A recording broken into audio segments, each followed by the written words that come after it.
नहमदुहु व नुसल्ली व नुसल्लिमु अला रसूलिहिल करीम। अम्मा बाद फ़अऊज़ु बिल्लाहि मिनश्शैतानिर रजीम। बिस्मिल्लाहिर रहमानिर रहीम। मुअज़्ज़ज़ सामीन व नाज़रीन, आज की गुफ्तगू इस एतबार से बड़ी अहम है कि हमारे मुआशरे का एक तीसरा तबका, जिसको मुखन्नस कहा जाता है अरबी में, या खुनसा कहा जाता है, और उर्फ़ आम के अंदर उनको ख्वाजा सरा या खुसरा कहा जाता है, उनके अहकाम के एतबार से ये आज की नशिस्त है। चूँकि कुछ दोस्त और अहबाब पूछते हैं कि इनके मसाइल क्या हैं, शरई एतबार से इनके मुतल्लिक़ अहकाम क्या हैं, तो तमाम नाज़रीन और सामीन एक तो चैनल को सब्सक्राइब करें और इसे शेयर करने की कोशिश फरमाएं। नीज़ इस मसले को खूब समात करते हुए अपने दिल और दिमाग के अंदर जगह दें कि खुनसा, इसकी वैसे कई अक़साम हैं। बहुत सारे वो होते हैं कि जिनकी मुशाबहत औरतों के साथ होती है और उनके अंदर अलामात भी औरतों वाली होती हैं और मर्दों की कोई अलामत नहीं होती। तो ऐसा अगर खुनसा है, यानी ख्वाजा सरा, जिसको हम खुसरा या खदड़ा या हीजड़ा कहते हैं उर्फ़ आम के अंदर, ये सारे नाम हैं उसके। वैसे शरई तौर पर वो बाकायदा मुकल्लफ़ हैं शरई अहकाम के, जैसे मर्दों पर औरतों पर नमाज़ें, रोज़े, हज, ज़कातें, ये सारी चीज़ें लाजिम हैं और वाजिब हैं और फ़र्ज़ हैं। इस तरीके से इन अहकाम के मुकल्लफ़, शरीयत के अहकाम के मुकल्लफ़ वो भी मुस्तकिल तौर पर हैं। ये अलग बात है कि उन्होंने अपने आप को मुस्तस्ना समझा हुआ है।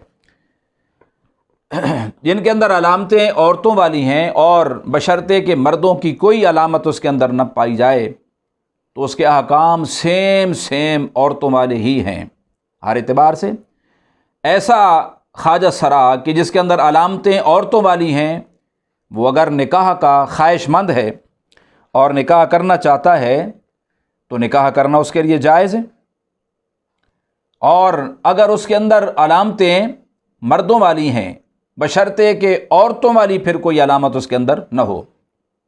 और आप जानते हैं कि मर्दों की अलामतें क्या हैं, तो मर्दानगी वाली अलामतें उनके अंदर मौजूद हैं, यानी मर्दों वाली अलामतें उनके अंदर मौजूद हैं। तो फिर शरई तौर पर वो बाकायदा तौर पर मर्द ही शुमार किए जाएंगे, बेशक उन्होंने रूप मुआशरे के अंदर औरत का धार रखा हो।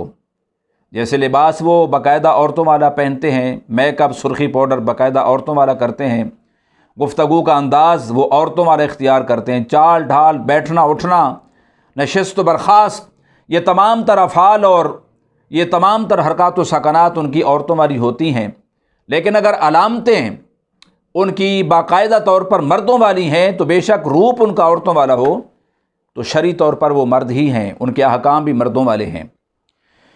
इमाम आज़म अबू हनीफ़ा रज़ियल्लाहु ताला अन्हु ने फरमाया, वइज़श्तहा अज़्ज़वाज, अगर उनमें से कोई शादी की ख्वाहिश रखता है तो फरमाया उसके अंदर अगर अलामतें मर्दों वाली हैं तो औरत के साथ उसकी शादी की जा सकती है।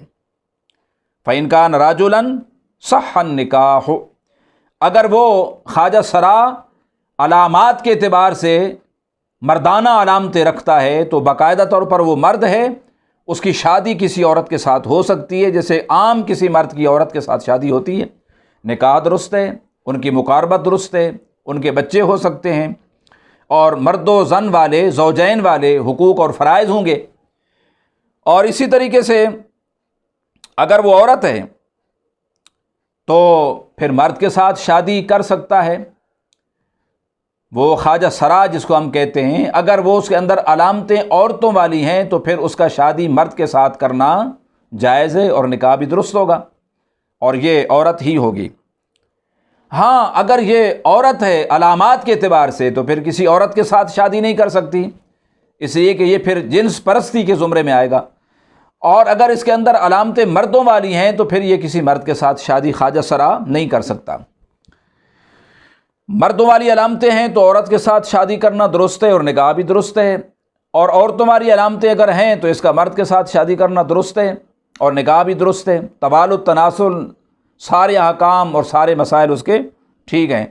لیکن اگر اندرونی طور پر وہ عورت ہے تو پھر کسی عورت سے شادی نہیں کرے گا، اور اندرونی طور پر اگر وہ مرد ہے تو پھر کسی مرد سے شادی نہیں کرے گا۔ یہ تو ازدواجی اعتبار سے ان کے احکام ہیں۔ اور اگر وہ فوت ہو جائے، خنثی مر جائے، فوت ہو جائے، اور اس کے اندر اگر کوئی علامت ظاہر نہیں ہوئی، نہ تو کوئی مردوں والی علامت ہے اور نہ ہی کوئی عورتوں والی علامت ہے، کوئی علامت ابھی تک ظاہر نہیں ہوئی، اور یہ فوت ہو گیا، تو فرمایا لم یغسلہ رجل ولا امرأۃ، پھر کوئی مرد اس کو غسل نہیں دے گا، کوئی عورت اس کو غسل نہیں دے گی، بل یجمم، فإن کان المجمم اجنبیا یممہ بخرقۃ، پھر اس کو تیمم کرایا جائے گا۔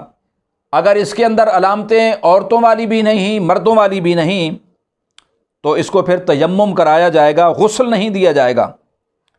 اور تیمم کرانے والا شخص جو ہے اس کے دو حال ہو سکتے ہیں، یا تو وہ اس کا کوئی محرم ہوگا، ذی رحم محرم، یا پھر اجنبی ہوگا۔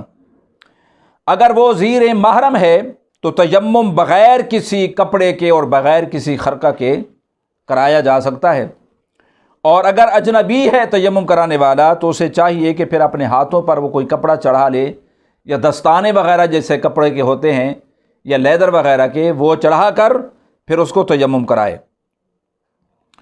اور اگر یہ ابھی تک سن بلوغ کو نہیں پہنچا، نابالغ بچہ ہے یا نابالغ بچی، ابھی تک علامتیں بھی ظاہر نہیں ہوئیں لیکن عمر کے بھی ایسے حصے کو نہیں پہنچا کہ جس کو ہم سن بلوغ کہیں، تو ایسی صورت کے اندر فلا باس ان یغسلہ رجل او امرأۃ، پھر کوئی حرج نہیں، کوئی مرد اگر اس کو غسل دینا چاہے تو بھی دے سکتا ہے، عورت دینا چاہے تو بھی دے سکتی ہے، بشرطے کہ وہ مشتہات کے قبیلے سے نہ ہو، یعنی ابھی قابل شہوت درجے کو نہ پہنچا ہو، نابالغ ہے، جیسے چھوٹے بچے ہوتے ہیں یا چھوٹی بچیاں ہوتی ہیں، تو بہت چھوٹے بچے کو، بہت چھوٹی بچی کو جو بھی شہوت کی حد کو نہیں پہنچے، تو ان کو جیسے غسل دیا جا سکتا ہے، مرد بھی دے سکتے ہیں، عورتیں بھی دے سکتی ہیں، اس طریقے سے اس کو بھی دیا جائے گا۔ لیکن اگر وہ حد شہوت کو پہنچ گیا ہے تو ایسی صورت کے اندر پھر نہ مرد دے گا غسل نہ عورت دے گی، جب تک کہ کوئی علامت اس کے اندر ظاہر نہ ہو، پھر تیمم کرایا جائے گا۔ ہاں اگر علامتیں اس کے اندر عورتوں والی ہوں تو پھر اس خواجہ سرا کو غسل عورت دے گی، اور اگر علامتیں اس کے اندر مردوں والی ہوں تو پھر اس خواجہ سرا کو غسل مرد دیں گے۔